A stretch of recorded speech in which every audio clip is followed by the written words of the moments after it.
सुप्रभात बच्चों, मैं हूँ उषा, महाराजा अग्रसेन स्कूल हिसार से।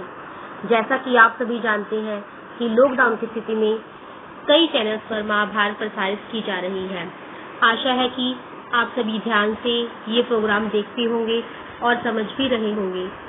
तो आज हम महाभारत का प्रथम अध्याय देवव्रत का सारांश पढ़ेंगे। नदी के किनारे गंगा एक सुंदर युवती के रूप में खड़ी थी।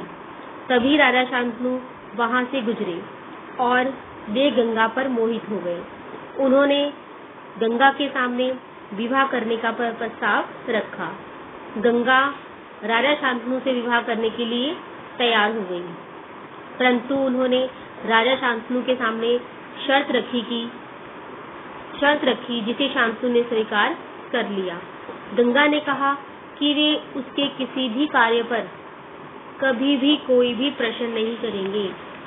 समय के साथ गंगा के कई तेजस्वी पुत्र हुए, परंतु गंगा ने उन्हें जीने नहीं दिया। पुत्र के जन्म लेते ही उसे नदी की बहती धारा में बहा देती थी।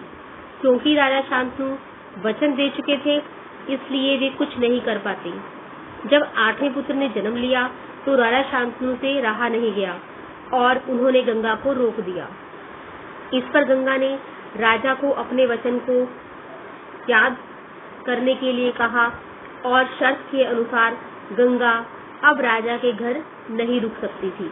साथ ही गंगा ने कहा कि वो उनके 8वें पुत्र को नदी में नहीं फेंकेगी। वह पुत्र को कुछ समय तक पालेगी और फिर राजा शांतनु को सौंप देगी। एक दिन राजा शिकार खेलते हुए गंगा के तट पर चले गए। वहां उन्होंने एक सुंदर और गठीले युवक को नदी की बहती धारा पर बाण चलाते हुए देखा।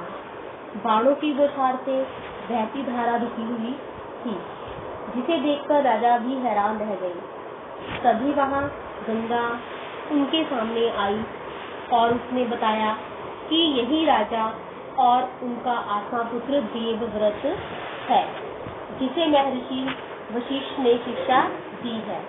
राजा शांतनु देवव्रत को लेकर वहां से चल दिए। देवव्रत ही बाद में भीष्म पितामह के नाम से प्रसिद्ध हुए।